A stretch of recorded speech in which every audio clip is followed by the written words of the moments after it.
தந்தை சொர்க்கத்தின் மத்திய வாசல் என்று ரசூலுல்லாஹி ஸல்லல்லாஹு அலைஹி வஸல்லம் அவர்கள் சொன்னார்கள்.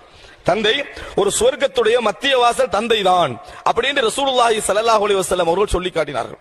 அப்படி என்று சொன்னால் சொர்க்கத்துக்கு நுழைகின்ற ஒரு வாசலாக தந்தையை ரசூலுல்லாஹி ஸல்லல்லாஹு அலைஹி வஸல்லம் உதாரணப்படுத்துகிறார் என்று சொன்னால் தந்தைக்குரிய அந்தஸ்தை இந்த ஹதீஸ் என்ன செய்கிறது, எங்களுக்கு உணர்த்துகிறது.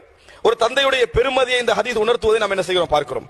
அதே போல என் தந்தை எனக்கு உரிமை இல்லாமல், அவருக்கு உரிமை இல்லாமல் பணத்தை அதிகமாக என்ன செய்கிறார், என்னிடத்திலிருந்து எடுத்து விடுகிறார். ஒரு 1000 தான் கொடுக்கணும், 2000 என்ன செஞ்சிடறாரு, எடுத்து விடுகிறார் என்று ஒரு மகன் வந்து சொல்றாங்க.